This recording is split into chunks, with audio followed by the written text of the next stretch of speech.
안녕하세요. 김동선입니다. 5월 23일 아침 시험하도록 하겠습니다. 지난주 금요일에 미국 시장은 아침에 장 초반에 상승 출발을 했다가요, 하락으로 반전해서 급락을 했다가요, 막판 낙폭을 줄이고 끝나는 그런 모습이었습니다. 상승 출발의 이슈로는 아시아 시장에 영향을 줬던 중국의 금리 인하 0.15 정도 금리 인하에 준하는 중국이 대출 조치를 취했죠. 네, 그 부분이 상승 출발을 한 거죠. 그러니까 위험 자산에 대한 선호도를 좀 키웠다, 이런 생각을 할 수 있겠죠. 근데 제가 지난번에 한번 이런 얘기를 했어요. 미국과 유럽과 전 세계가 금리 인상 기조에 중국의 금리 인하가 시장에 영향을 얼마나 미칠 수 있겠느냐는 생각을 해보셔야 돼요. 중국이 그만큼 경제에 문제가 생겼다고 해석하는 게 맞지, 중국의 금리 인하에서 유동성이 시장에 들어와서 전 세계를 끌어갈 거다, 이거는 제가 볼 잘못 판단이다. 다만 일시적으로 시장의 방향성을 영향을 줄 수는 있겠죠. 그러나 전체 추세를 바꾸지는 못할 거다. 미국이 금리 인하를 한다면 모를까, 그렇지 않을 거다, 이런 생각을 해보셔야 될 것 같고요. 지난주 금요일날 미국 시장이 소폭 하락하면서 다우지수가 주간 기준으로 해서 8주 연속으로 하락하는 모습을 기록했죠. 1923년 이후에 최장기간 하락이었다고 하네요. 1923년 100년 전 얘긴데요. 근데 S&P 같은 경우에도 4개월 만에 20%가 하락하면서 약세장 진입으로 해석이 되고 있다 합니다. 미국은 항상 고점에서 20%가 빠지면 약세장 진입으로, 베어마켓으로 많이 해석하거든요. 그러니까 지금 딱 S&P가 그 상황이다, 이런 생각을 해야 되는데요. 그럼 미국 시장 왜 하락을 시작했을까? 요게 중요합니다.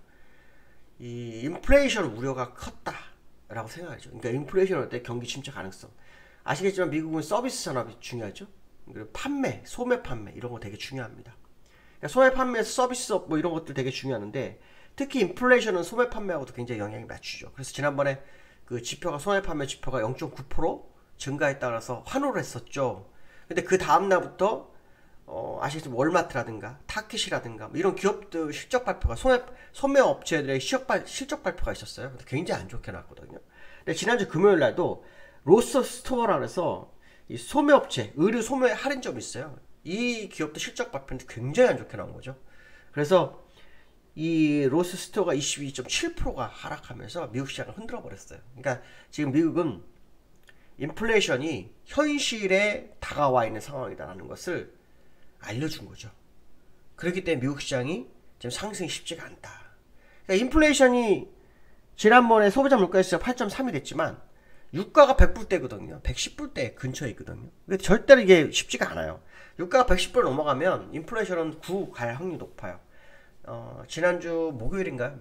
영국이 소비자 물가지수 발표했는데 9%가 나왔어요. 아마 영국을 따라갈 확률은 열어두고 보시는 게 좋지 않을까. 제가 지난번에 한번 그런 얘기를 했어요. 금리 인상을 하더라도 일정 기간은 인플레이션이 잦아들 확률이 굉장히 없다라는 식으로 얘기했었죠. 그게 이제 우리나라 예를 들어서 한번 얘기했어요. 우리나라 3.6%에서 금리 인상을 했지만 결국 10개월이란, 4번이라는 금리 인상 후 10개월이라는 시간이 지났지만 소비자 물가지수는 4.6이 됐더라. 이런 부분들을 감안한다면 사실은 미국이 인플레이션 우려가 굉장히 크지 않느냐. 결국 S&P 약세장 진입이 일시적이 아닐 수 있다는 생각을 해봐야 되겠죠. 실제로 미국에서는요, 많은 투자가들이 아직도 하락이 마무리되지 않았다는 얘기 굉장히 많이 하죠. 적어도 2배 정도 하락 가능성을 언급하는 사람이 꽤 많이 나오고 있고, 벤버랭크 회장 같은 경우는 경기 침체가 2년 정도 가능성을 얘기했죠. 그 이제 모건 스탠리에서도 그 얘기를 한번 했었죠. 그러니까 이런 여러 가지를 얘기를 해보면 지금 미국 시장이 사실은 반등에 있어서 추세 반전으로 가는 것은 굉장히 어려운 거 아닐까, 뭐 이런 생각 해보셔야 될 것 같고요. 그 다음에 이번 주 26일에 발표하는 게 있어요. 의사로 연준이 지난번에 금리 인상을 했죠. 그리고 그때 회의 내용이 나와요. 거기에서 연준인데 진짜 얘기가 나와요. 항상 보면 연준 의원들이 회의한 내용보다 좋게 해석해서 제롬 파월이 성명서 발표를 하거든요. 근데 이번에는 어떨지 봐야 되겠죠. 왜냐하면 그때 이후로 0.5% 금리 인상 추가 두세 번 가능성에 대한 제롬 파월의 발언이 있었단 말이죠. 그러면 이 의사록에는 어떤 내용이 있었을까에 대한 부분을 확인해 볼 수 있겠죠. 거기에 따라서 시장도 상당히 흔들릴 수 있다. 그래서 이번 주 26일이 목요일입니다. 목요일. 우리나라 윗끌만기 날이네요. 그날 미국은 이제 밤이니까 우리하고 상관없지만 그때 26일 날 상당히 중요한 이벤트가 있다, 이런 해석을 해보실 필요성이 있고요. 미국은 다우와 나스닥이 지금은 뭐 S&P 0.5% 오르는데 의미가 없죠. 사실 이거 1% 넘게 올랐을 때 우리나라 막 날아갔으니까요. 봐야겠죠 오늘. 다우가 지금 보시면 0.3%, 0.03%, 나스닥 0.3% 빠진 상황이었는데요. 기술적으로 한번 보면 다우 한번 볼게요. 장중가 때 제가 2% 넘게 빠졌던 걸로 봤는데 1.98% 빠졌었고요. 또 장 초반에 0.8%가 올랐었네요. 그러니까 변동성이 엄청 큰 하루였죠. 여기도 변동성이 굉장히 크고 여기도 변동성이 크죠. 근데 제가 그때 말씀드렸을 거예요. 기술적으로는 아직 바닥에 나오지 않았고, 이 주봉으로 보시면 지금 120주선에서 살려내고 노력하지만 이게 쉽지 않다 한 말씀드렸었고요. 나스닥도 지금 보시면은 많이 흔들었죠. 0.38% 빠졌, 3% 빠졌지만 장중한 때 얼마가 빠졌냐, 3%가 빠졌었네요. 장중 3% 빠지면서 이전 저점까지 갔다가 올라온 모습이었죠. 또 이 추세선이 바닥이라고 생각하는데 제가 볼 때 이거 쉽지 않습니다.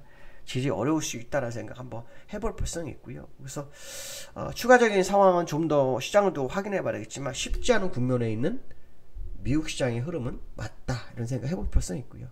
제가 아까 유가 얘기를 잠깐 했었는데 유가를 잠깐 보면 서부 텍사스 중주 브렌트유가 더 비싸요. 서부 텍사스 중주가 113불이에요. 지금 며칠입니까? 19일 지났죠? 20일 지났죠? 이제 7일만 113불 이상이 있으면요 110불대, 이번 달이 110불대로 끝나요. 그럼 소비자 물가에서는 무조건 오르는 거죠. 8.3이 아니라 9에 가까울 수 있다라는 거 다시 한번 확인시키죠. 물론 여기서 급락해갖고 뭐 100불 밑으로 떨어지고 70불 80불 가면 달라질 수 있겠지만 110불대에 있다. 그리고 지금 현재 보시면 여기도 지금 90불대 한 번밖에, 하루밖에 없어요. 99불이었습니다. 그것도. 요거 저점은 102불이었고요. 요거는 106불이었단 말이죠. 그러니까 전체적으로 110불대 지금 오고 있는 상황이거든요. 그래서 다음 6월 10일경에 발표되는 소비자 물가지수가 시장에 상당히 우려로 다가오고 있는 상황이 되고 있다, 이런 해석을 해볼 필요성이 있겠죠. 그 다음에 이제 26일날 금통위가 있어요. 하나의 결정은 어떻게 될까. 일단 저는 지난번에 한번 말씀드렸었는데 금리 인상을 100% 보고 있고요. 문제는 0.25냐 0.50이냐. 요번 금통위는 그 이창용 하는 총재가 처음 주재한다고 하죠. 어떤 결과를 가져올지 좀 봐야 되겠지만 굉장히 유능하다고 하는데, 아무리 유능해도 금리 인상 시기에 새로운 대응 방안은 없다라는 게 문제죠. 우리나라도 미국처럼 립서비스를 좀 강화할까? 이거 한번 좀 기대를 한번 해보고 있어요. 근데 그날 26일날 또 미국 의사를 공개가 있죠. 26일이 굉장히 중요한 이번 주의 하루가 될 것 같다는 생각을 해봐야 되는데, 한국은행 입장에서는 금리를 저는 빅스텝을 해야 한다고 보는데 어떻게 할지 봐야 될 것 같습니다. 왜냐하면 6월 달에 미국이 0.50 금리 인상 될 확률이 높기 때문에 우리하고 미국하고 금리가 거의 동률 가능성이 굉장히 높아지고 있어요. 동률이거나 우리나라 약간 높거나 정도. 그러니까 빅스텝을 해야지만 약간 높은 거고 빅스텝 안 하면 동률이라 확률이 높죠. 그렇게 되면은 우리나라에서 자금이 또 빠져나갈 확률이 굉장히 높지 않을까, 그런 생각을 해봐야 될 것 같습니다. 외국인이 우리나라에서 사실은 15조를 팔았어요. 올해 15조를 팔았고 삼성전자에서 5조를 팔았어요. 벌써. 그러면 굉장히 많이 판 거죠. 이러한 파는 이유가 뭘까요? 우리나라가 기업이 나빠서 할까요? 그런 거 아니죠. 일단은 금리가 올라가기 때문에 돈이 회귀를 하는 거예요. 그러니까 금리 인상 전까지는 문제가 있다고 봐야 되겠지, 인플레이션이. 그리고 금리 인상 때는 환율들도 올라갈 수밖에 없는 구조적인 부분. 그렇기 때문에 외국인들이 손실을 줄이기 위해서 나가야 되는 거야. 환 손실이 왜냐하면 지난번에 들어왔던 게 1,060원, 70원의 돈은 꽤 많았거든요. 그럼 지금 손해가 나게 되면 환 손실을 줄여야 되거든요. 그래서 나갈 수밖에 없는 구조가 될 수도 있다, 이런 생각을 해보실 필요성이 있고요. 세 번째로는 코스피 미국과 디코플링 가능성. 이게 무슨 말이냐면요, 지난주에 우리나라가 미국과 반대로 갔어요. 요날 1% 정도 하락, 미국이 3% 하는데 1%밖에 하락 안 하고 그 다음날 2% 올라가지고 딱딱 되돌리고 끝났어요. 근데 미국은 어떻게 됐어요? 미국은 다우는 내렸죠, 거꾸로. 그러니까 여기서 올라갈 거 생각을 해갖고 우리나라 올라온 것도 이렇게 지금 반전이 되느냐. 이것 때문에 지금 시장에서 많이 말이 많습니다. 디커플링 가능성이 열렸다. 근데 디커플링이 될 만한 사유가 있을까요?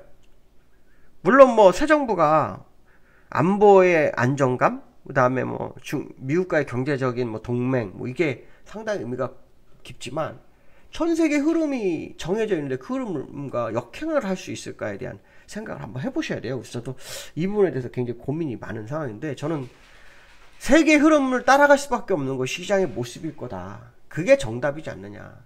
일시적으로 반등이 있어요. 지난주에 우리나라 금요일날 같은 경우는 특히 중국의 금리나 그 다음에 한미 통화 스와프 가능성. 사실 한미 통화 스와프가 있으면 시장이 약간 안정이 될 수 있죠. 달러가 더 못 갈 수 있는 부분이죠. 근데 이것도 일시적이에요. 왜냐하면 환율이 멈춰야 돼요. 환율 인상이 환율이 아니라 금리 인상이 멈춰야 돼요. 금리 인상이 멈추기 전까지는 일시적으로 해석해야지 이거를 굉장히 뭐 큰 이슈로 받아들여서는 안 될 거다. 특히 한미 통화 스와프 전에 사실은 그 얘기가 있었어요. 어떤 얘기에서 미국 국채를 담보로 우리가 환율 달러를 가져올 수 있는 그런 조건이 있었단 말이죠. 그러니까 어떻게 보면은 외화를 우리가 마련할 수 있는 방법이 미리 있었다는 거죠. 그걸 공식적으로 한미 통화 스와프로 다시 뭐 재개 가능성에 대한 부분인데, 사실은 이게 얼마나 될지 한번 지켜보셔야 되겠죠. 특히 우리나라 금리 인상이 이번 주 있다라는 거. 그래서 기관들의 매수세가 상당히 강했었는데 이 기관들이 얼마나 시장에 대응을 할지 봐야 되겠죠. 기관의 모습 한번 보시면, 지난주에 8,000원하고 또 샀어요. 금요일날. 그렇죠? 그리고 요거 기관 도와주는 외국인 조금 샀죠. 그러니까 여러 가지로 보면 지금 뭔가 좀 다른 변화를 주고 싶은 생각이 있는 것 같지만, 그러니까 세계 흐름을 역행할 수 있는지는 오늘 뭐 내일로는 확인 못해요. 조금 더 시간을 두고 확인해야 되고, 거기에 우리나라가 충분한 재료가 나오는지 또한 확인해야 되겠다. 특히 미국과 반도체, 원전, 그렇죠? 2차 전지 뭐 동맹하겠다 그랬죠? 그것 때문에 지난주에 반도체, 뭐 2차 전지, 그렇죠? 이런 종목도 원전 종목 좀 올랐거든요. 그러니까 그런 부분도 오늘 이후에 좀 더 확인해 볼 필요성이 있겠다. 이런 말씀 드리고 싶습니다. 오늘 여기까지 하겠습니다. 감사합니다.